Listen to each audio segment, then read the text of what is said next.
subscribe official iNews channel. Dan jangan lupa klik tombol notifikasinya.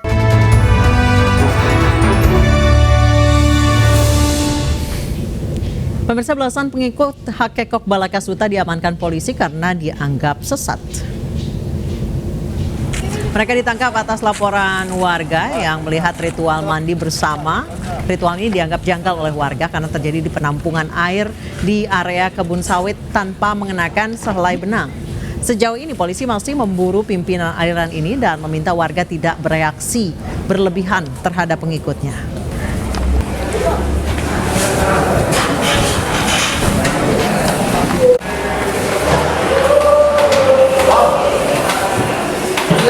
Dan pemirsa, bagaimana hasil pemeriksaan polisi? Kita akan menyapa rekan Iskandar Nasution yang saat ini berada di Mapolres Pandeglang, Banten. Iskandar, sejauh ini apa hasil dari pemeriksaan polisi karena 16 pengikut ini sudah ditahan? Ya, baik Anissa.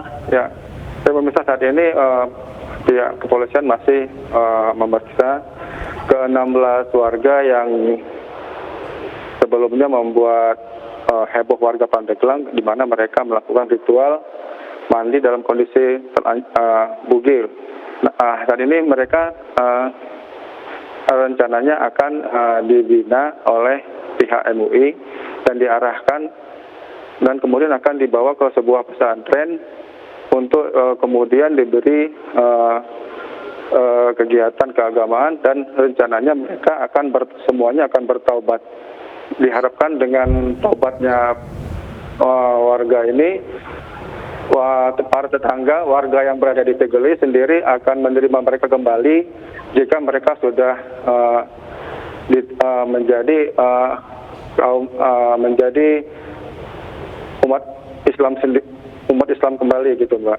Baik, Iskandar, kalau misalnya dari keterangan polisi sebenarnya ini aliran apa yang dipercaya dan siapa pemimpinnya?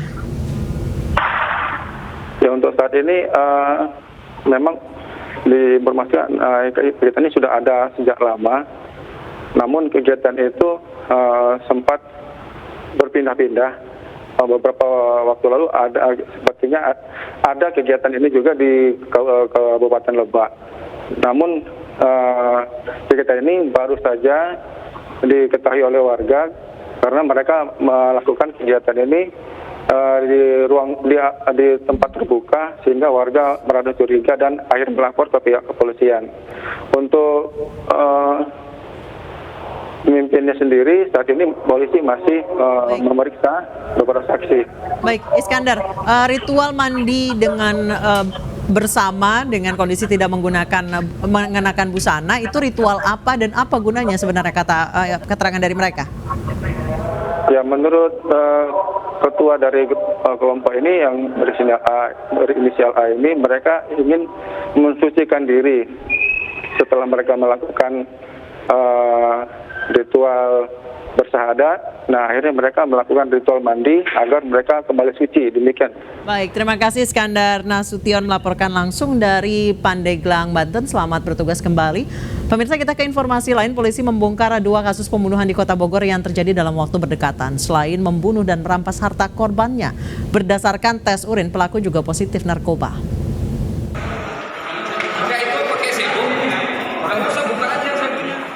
MRI 21 tahun diamankan Satreskrim Polresta Bogor, Jawa Barat pada Rabu malam kemarin. MRI merupakan pelaku pembunuhan 2 perempuan yang mayatnya ditemukan terbungkus plastik di Bogor, Jawa Barat pada 25 Februari dan 10 Maret. Motif pelaku adalah menguasai harta korbannya. Dengan berkenalan melalui media sosial dan iming-iming imbalan uang, pelaku merayu korbannya untuk bertemu. Barang bukti yang berhasil kami sita, diantaranya adalah 1 buah tas. Ini tas besar yang digunakan tersangka untuk membawa korban. Setelah dibunuh, kemudian dimasukkan ke dalam plastik, dibawa menggunakan tas ransel gunung. Dan hasil tes urin ternyata yang bersangkutan, tersangka, juga positif narkotika. Atas perbuatannya, pelaku dijerat pasal berlapis dengan ancaman kurungan minimal 15 tahun maksimal hukuman mati. Pemirsa, mengapa pelaku tega melakukan pembunuhan berantai? Sudah hadir bersama kami Kapolresta Bogor, Kombes Pol Susatyo Purnomo Condro dan psikolog klinis forensik Cassandra Putranto. Selamat malam Pak Susatyo dan Mbak Cassandra. Selamat malam, Mbak. Baik, Selamat malam Mbak Anissa. Baik, saya ke Pak Susatyo terlebih dahulu. Pak Susatyo, fakta terbaru hasil pemeriksaan tersangka seperti apa? Dikatakan ini adalah pembunuh berantai yang berarti dia punya kelainan secara psikologis. Kalau dari hasil pemeriksaan seperti apa, Pak? Yang pertama terkait dengan motif tersangka, kami masih mendalami terkait dengan mengambil barang milik korban. Karena itu fakta yang kami temukan saat ini, di mana handphone baru tadi sore kami berhasil amankan, punya korban pertama ya. Kalung juga kami berhasil amankan. Kemudian barang dari korban kedua, handphone itu juga sudah ada, kami amankan. Nah, namun yang menarik adalah jarak dari TKP yang pertama dengan yang kedua itu kan hanya kurang lebih sekitar 2 minggu. Iya. Nah, 2 minggu ini, kalau memang kejadian pertama itu adalah tiba-tiba, oke lah dia berkenalan, kemudian dia ketemu dan sebagainya, katanya ada cekcok, kemudian dia habisi nyawanya dan sebagainya gitu ya. Kemudian dia sempat turun, dia bingung gimana cara membuangnya, dia ambil tas ya, dipulang turun ke bawah lagi, naik lagi ke puncak lagi, baru dia kemudian dia buang menggunakan plastik gitu ya. Tetapi kan yang kedua ini lebih terbuka. Dia tidak menggunakan tas kresek hitam, kemudian dia melakukannya juga di tempat yang sama, membuangnya pun sama, di pinggir jalan raya. Tidak dia buang di sungai, karena di TKP pertama ada sungai, dia orang situ, dia sering lewat situ, dia tahu persis kalau dibuang sungai mungkin lebih menghilangkan jejak. Tapi ini kan tidak, dia letakkan di sebuah tempat yang dia pasti tahu ketika sudah terang, karena dibuang itu kan sekitar pukul 2 pagi ya. Ketika terang itu pasti mereka tahu.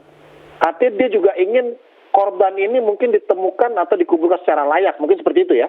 Nah, sehingga kami masih mendalami apakah motif ada motif lain selain hanya mengambil barang.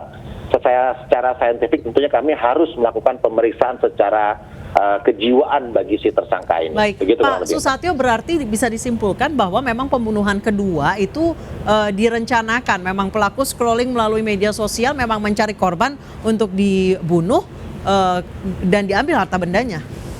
Betul. Jadi kalau untuk kejadian yang pertama kan dia tidak siap, dia harus meminjam, malah menyewa. Tas itu dia sewa dari temannya. Kemudian kalau dia takut, harusnya tas itu mungkin dia kembalikan atau menghilangkan barang bukti dan sebagainya, tetapi ini tidak. Plastik hitam masih sisa 1, ransel masih ada, dan ketika dia berangkat untuk menemui si korban yang kedua, itu ransel sudah dibawa. Nah, artinya kami berpikir mungkin ada yang menarik ketika dia selesai menghabisi nyawa korban pertama, kemudian dia ingin lagi melakukan kepada korban yang kedua. Sehingga ketika kami di ujung akhir penyidikan kami sebelum melakukan penangkapan di hari Rabu jam 19.30, kami paginya dikagetkan ya, karena penemuan sekitar jam 7 pagi ya. Temu mayat di Pasir Angin, kami koordinasi, kami tanya, kok sama ini meninggalnya dengan cara ya dicekik ya. Kemudian ikatannya sama, cara buangnya sama dan sebagainya ya. Sehingga meyakinkan kami bahwa ini orang tidak jauh dari sekitar lokasi ini dan polanya sama. Dijemput jam 14, jam 2 siang, masuk kemudian ke hotel, semua dihabisi jam 20 malam, dibuang jam 2 malam ya dibuangnya. Nah, itu mungkin yang membuat kita kasus ini memang menarik gitu. Baik, saya ke Mbak Cassandra. Mbak Cassandra, kalau Mbak lihat dari keterangan dari Pak Susatyo terkait dengan perilaku korban, kemudian bagaimana mungkin pembunuhan pertama dilakukan dengan tidak sengaja, kemudian dia mendapatkan urge untuk membunuh lagi, kemudian dia sengaja mencari korban kedua dengan modus yang sama seperti yang dia lakukan terhadap korban pertama. Menurut Mbak Cassandra seperti apa?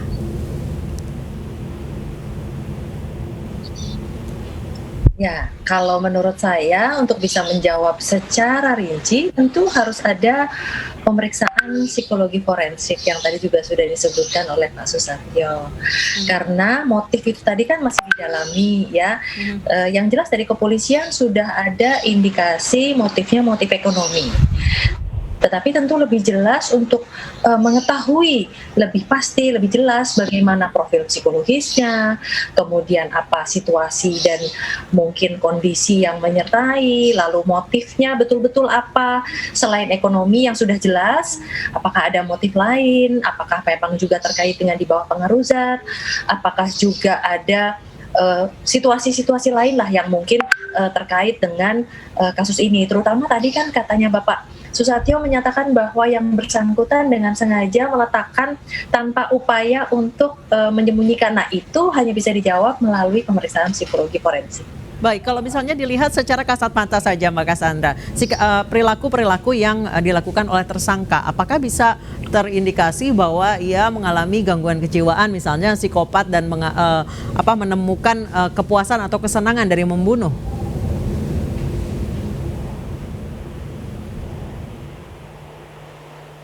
Pemeriksaan psikologi forensik terutama tidak bisa hanya berdasarkan kasat mata, Mbak.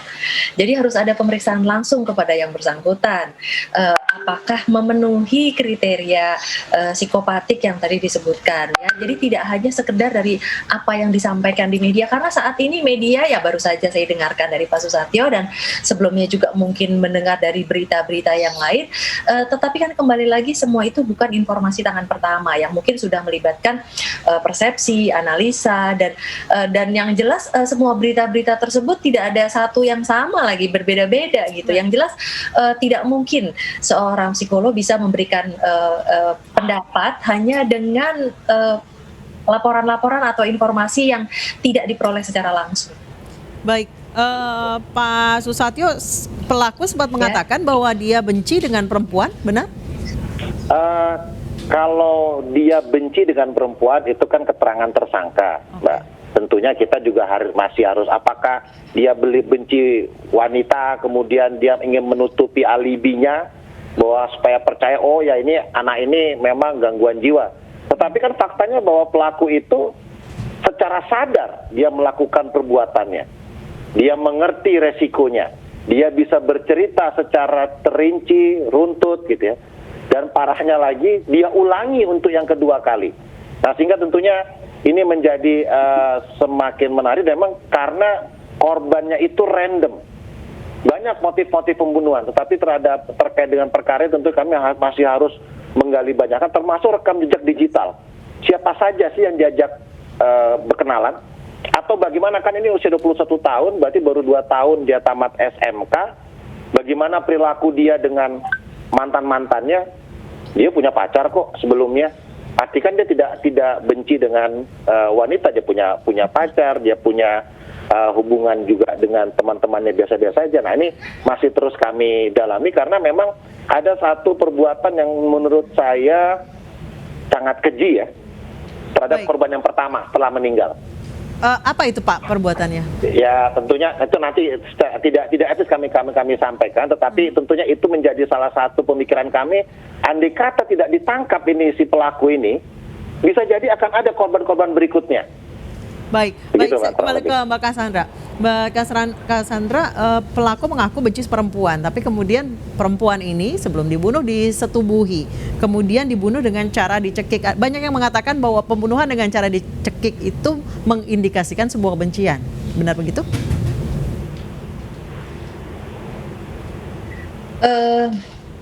Menurut saya kembali lagi tadi dikatakan bahwa ini adalah sebuah pengakuan ya. Nah, pengakuan ini tentu saja tidak serta-merta boleh kita terima begitu saja. Nah, ini yang harus menjadi fokus pemeriksaan itu, apakah memang mewakili kebenaran atau hanya semacam alasan untuk supaya ada tujuan-tujuannya ya, apakah memang ingin supaya dimaklumi atau ingin dianggap bahwa tindakan ini beralasan. Nah, lalu kemudian pertanyaan tentang apakah mencekik ini juga terkait dengan kebencian.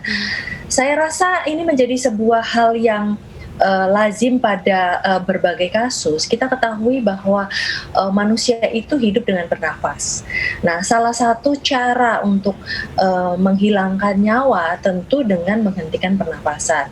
Cara mencekik adalah salah satu yang digunakan para tersangka pelaku untuk menghilangkan nyawa, ya, selain dengan modus-modus yang lain, yang mungkin bisa dengan. Baik, kami sekali lagi ketika tidak ada alat, ya tentu saja mungkin yang paling mudah terpikir adalah menutup jalan nafas. Baik, dengan mencekik ya, Mbak Cassandra ya. Baik, saya kembali ke Pak Kapolres. Pak Kapolres, kalau misalnya dilihat dari pernyataan, apakah benar pelaku ini memang sengaja scrolling untuk mencari korbannya? Kalau dilihat dari jejak digital, sosial media maupun jejak digital internetnya seperti apa, Pak?